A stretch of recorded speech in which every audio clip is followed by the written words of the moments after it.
Muy buenas noches y bienvenidos un jueves más a Entérate. Qué frío hace en la calle, ese frío siberiano que nos ha llegado. Pero seguro que en casa están calentitos, abrigaditos, y aquí viene este programa para poner un poquito más de calor a la noche. Así que si les parece, comenzamos.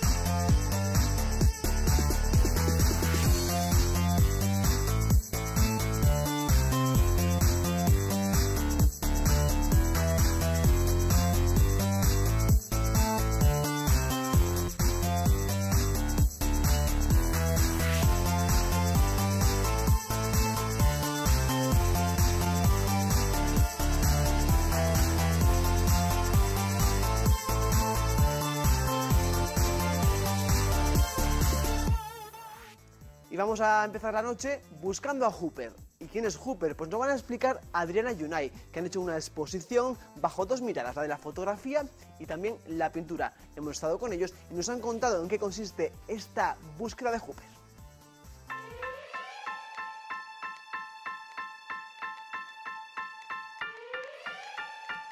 Edward Hopper fue un pintor americano del siglo XX, pintor realista. Empezó, más que pintando, empezó haciendo dibujos y preimpresiones, dibujando, ¿cómo se llama?, carteles, era cartelista sobre todo. En un viaje a París, a principios del siglo XX, pues vino un poco, él fue a París como fueron todos los pintores, yo creo, a descubrir los impresionistas, otra pintura europea. Y volvió a su país, América, tampoco volvió muy convencido. Vio aquello y le gustó, pero él tenía otra cosa en la cabeza, y era pintar la realidad cotidiana americana, y lo logró. Bueno, Hopper ha significado para mí una influencia bestial en la perspectiva que he tomado a la hora de hacer fotografías. Esa influencia además fue un descubrimiento interesantísimo. Se dio cuando, por las circunstancias de querer conocer Nueva York y acercarme a las obras de Hopper que estaban por ahí, de repente me di cuenta que la fotografía que yo quería hacer estaba totalmente ligada al punto de vista de Hopper, ¿no?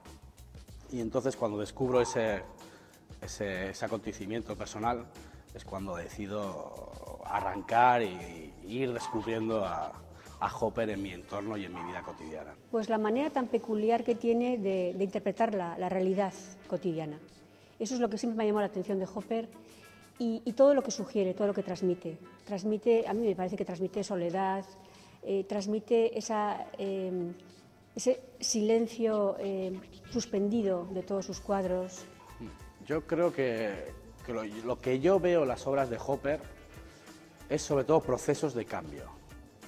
Veo como una persona ha conseguido plasmar en un momento concreto de su vida, la que era la Nueva York de los años 29, 30, después de aquella época de depresión y donde estaba cambiando un poco el modelo de ciudad, una ciudad más grande, más anónima, más individualista, a veces más solitaria. Una de las líneas que encuentra es ese proceso de cambio, esa soledad, ese individualismo o esa sociedad individualizada que de alguna manera él va viendo, ¿no?, en esos bares nocturnos, en esas tiendas cerradas.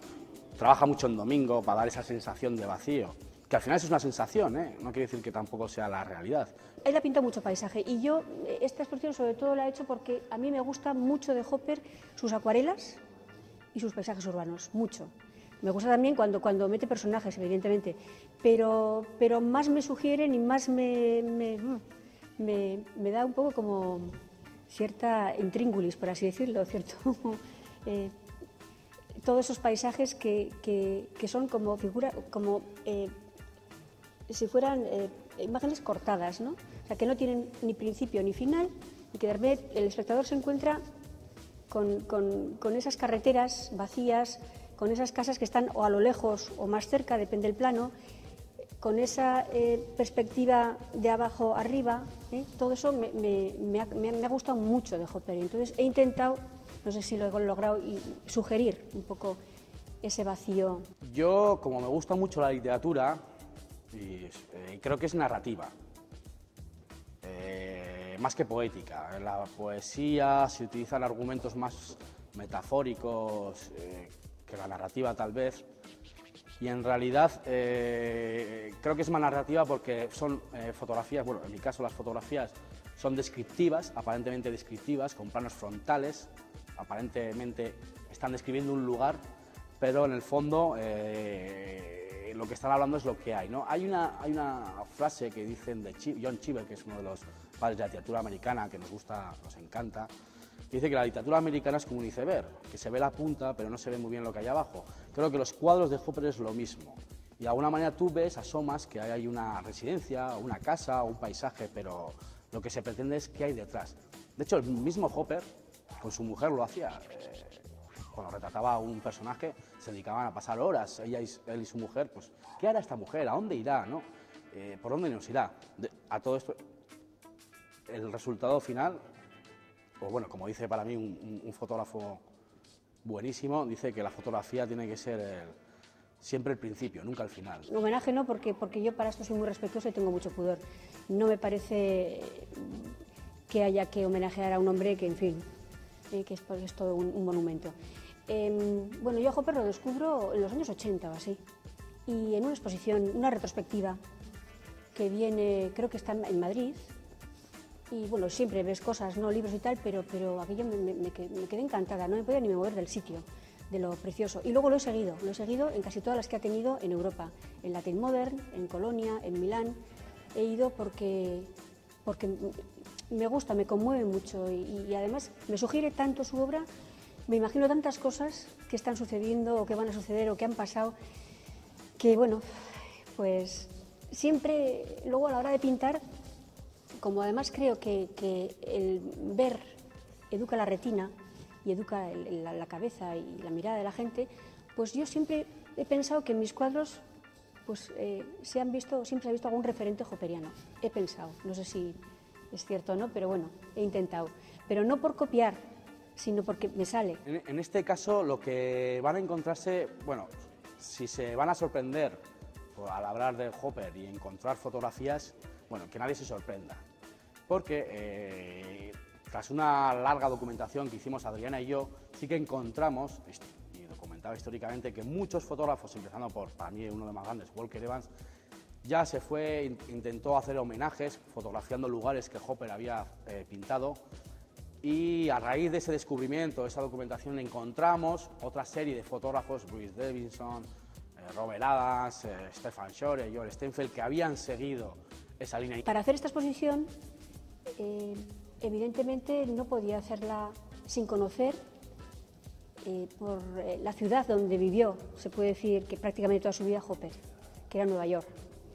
Entonces me fui, hicimos un viaje allí, mi marido y yo, y claro, siempre vas con una idea preconcebida. Entonces yo pensé encontrarme en Nueva York, pues lo que yo había visto en los cuadros de Hopper, que era una ciudad de los años 30, 40, y me encontré un horror. Una ciudad muy bonita, pero caótica, de mucho movimiento, súper moderna, automática casi toda, ¿no? Y la verdad que fue un flash, fue algo muy fuerte. Entonces decidimos caminar mucho e intentar buscar trocicos que a mí me recordaran un poco a la temática hopperiana. Y bueno, pues poco a poco lo fuimos encontrando. Entonces lo que la gente puede ver aquí son trocicos de Nueva York, instantáneas de las calles de Nueva York, despojadas evidentemente de todo lo que las llena, los semáforos, las personas, los coches, los letreros de las tiendas. Y luego, bueno, también los arrabales un poco, porque hay algunos cuadros que evidentemente no son del centro. Creo que la obra tiene que ser tomada en conjunto.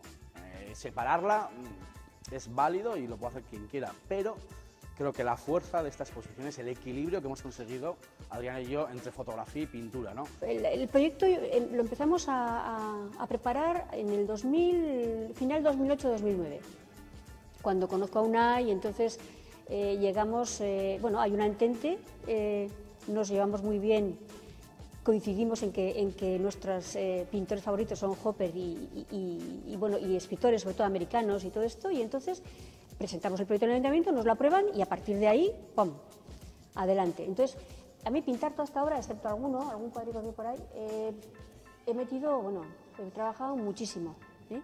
Ha sido prácticamente desde el 2011 hasta casi 2012, porque hay algún cuadro que ha venido casi a punto de secar. Ni una a la otra le empuja, ni parece que estén contrarias, ¿no? Que sino justamente hemos conseguido que se lleven de la mano, que a veces parece que la multidisciplinaridad, la frontera que hemos hablado antes, pues a veces no, ahí está el límite. Pero bueno, en ese sentido yo es como me ha gustado más sentido, ¿no? En conseguir que dos artes, como la fotografía y la pintura, se lleven bien. Y bueno, y dos personas también, claro, que es importante.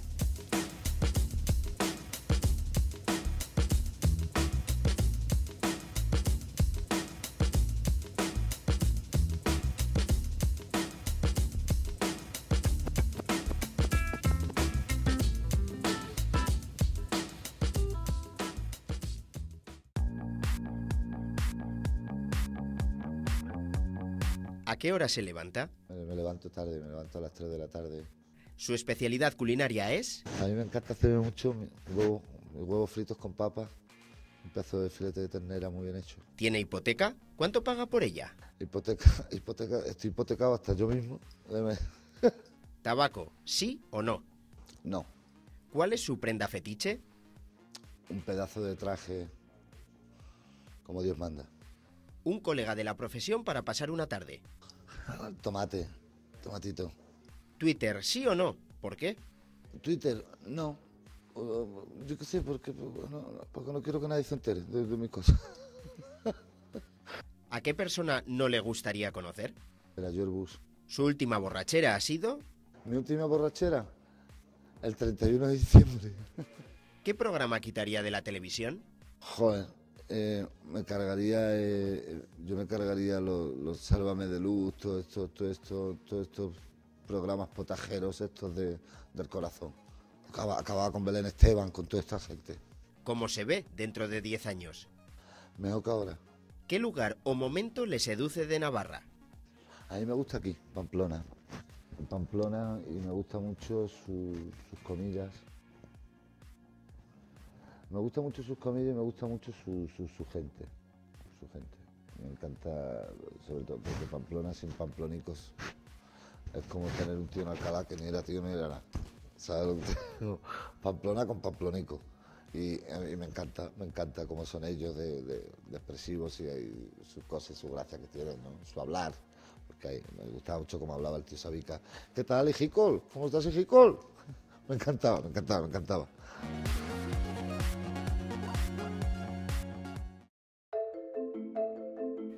La verdad es que se pusieron en contacto con nosotros, nos llamó José Carlos Capel para hacer una ponencia, en este caso sobre verduras y rosado de Navarra, en Madrid Fusión que hacía este año 10 años. Era buscar un poco lo que es el ensamblaje de la verdura de invierno con el rosado, ¿no? Estamos hablando de dos productos que coinciden también en la temporalidad del invierno, pero dos productos que partes de la tierra, y a partir de ahí, pues bueno, pues buscar un poco cómo podían encajar los dos, ¿no? Y en este caso, pues bueno, nuestra ponencia fue más en concreto sobre la verdura, sobre la borraja, y la de Koldo Rodero fue sobre la alcachofa. Nosotros decidimos, bueno, pues que teníamos que hacerla conjunta entre los dos, y más pues teniendo la relación que tenemos, ¿no? Una relación estupenda, ¿no? Y bueno, pues a partir de ahí nos apoyamos un poco, sobre todo nosotros en él, ¿no? Porque Koldo ya conocía ya esta dinámica y había estado ya en algún Madrid Fusión anterior, y entonces decidimos, él hacía la ponencia de alcachofa, nosotros hacíamos la de borraja, ¿no? ¿Cómo lo vive el profesional? Pues bueno, vive pues a ver momentos diferentes que se está haciendo en la cocina actual, que se está haciendo a nivel mundial. Esa palabra fusión es muy adecuada allí, ¿no? Porque se fusionan cocinas de diferentes partes del mundo. En este caso también, este año en concreto, el país invitado era Corea. El previo, por ejemplo, ¿no? Mientras estás en el backstage, te estás preparando todo allí, pues estás continuamente en televisiones también grabando lo que estás haciendo, aunque en ese momento no estés haciendo nada, ¿no? Pero y luego ese momento que estás compartiendo con grandes cocineros, en este caso a nosotros nos tocó pues con Pepe Solla, con Torreblanca, con americanos, o sea que ese momento que estás compartiendo con unos y con otros y que te animas y que todos estamos nerviosos, porque todos están nerviosos, incluso los grandes, ¿no? Porque es un momento de salir a exponer algo, ¿no? Sobre todo ante tanto poder mediático, y eso condiciona muchísimo, o sea, más que incluso los propios cocineros que ves, ¿no? ¿Qué les vas a enseñar? Nosotros vamos allí con 2 recetas, pero claro, tenías que hacer algo diferente, ¿no? Entras un poco más en el mundo de la borraja, tienes que dar pues puntos de cocción, qué tienes que hacer antes de una infusión, cómo tienes que tratarla para que pierda la menos cantidad de vitaminas, de minerales. Entonces todo eso trabajamos previamente y nosotros fuimos, pues en este caso, con las recetas que ahora os vamos a presentar de borraja. Primer plato, tenemos una borraja Imar. Hemos puesto ese nombre porque es borraja cruda, una ensalada de borraja con aceite de pimienta rosa y unas almejas. Y con el agua de las almejas hemos hecho una emulsión de almejas. Entonces el nombre viene pues de borraja y mar. Pasamos al emplatado. A continuación, aquí tenemos la borraja con aceite de pimienta rosa. Es la borraja cruda, que no es muy habitual, pero vamos, estamos haciendo experimentos. Parece que está gustando la verdura cruda. Luego le ponemos unas almejas por encima y le añadimos un poquito más de aceite de pimienta rosa. Y a continuación un granizado de vino rosado. Este es el primer plato en frío. Y el segundo plato es una borraja en texturas. Hemos hecho un licuado con la borraja. Es el licuado, luego tradicional, ahora que últimamente estamos haciendo la borraja en baja temperatura, en el horno, en bolsa de vacío, a 90 grados, 15 minutos. Pero también se puede hacer tradicional, cocer de toda la vida en agua. Y unos dados de patata, que la patata ha sido asada con piel, o sea, una patata entera. Esto es una crema de queso. Y esto es una borraja cruda, solamente que hemos pasado por tempura y hemos frito, que está aromatizado con lima. Empezamos a emplatar, ponemos aquí un aro, echamos el licuado o el zumo de borraja, voy a decirlo también, la borraja cocida y unos dadicos de patata. A continuación, el queso es una crema que hemos hecho con queso roncal. Cojo la borraja que hemos hecho en tempura, está aromatizado con lima y que es un gusto agradable para darle un poquito de vida a este plato. Esto va de acompañamiento, quitamos el aro. Este es el plato, borraja con textura.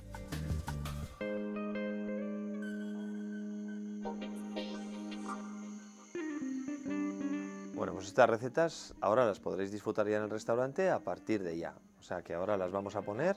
Son recetas que todos los que vengáis podráis disfrutarlas y esperemos que os gusten.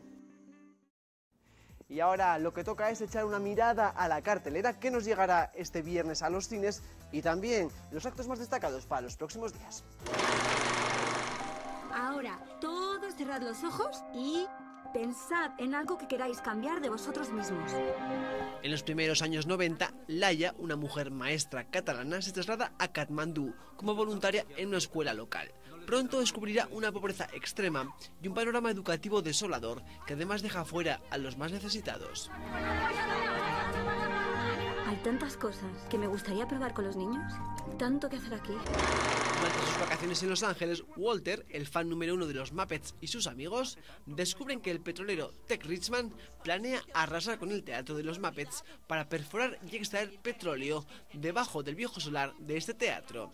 Será entonces cuando decidan montar una gala benéfica para recaudar los 10 millones de dólares necesarios para salvar el teatro. Además, ayudarán a la rana Gustavo a reunir nuevamente a los Muppets, cuyas vidas ahora han tomado rumbos diferentes.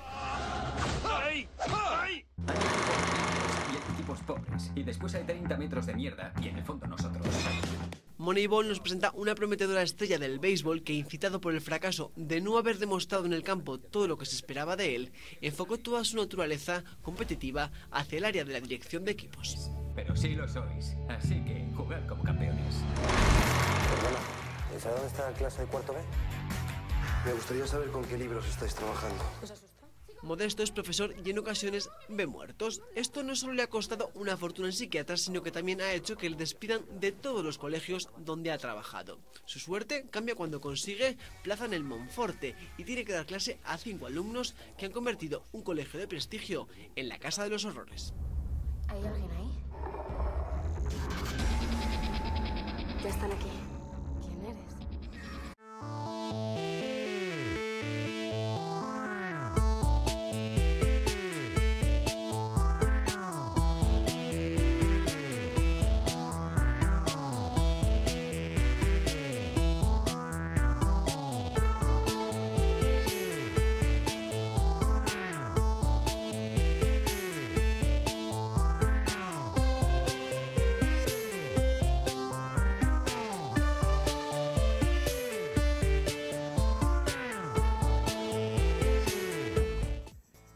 Y aquí ponemos punto y final a este programa. ¿Lo han pasado bien? ¿Han estado calentitos en casa? Espero que sí. Abríguense mucho y nos vemos en tan solo 7 días. Que sean felices. Adiós.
Con la colaboración y financiación del Gobierno de Navarra.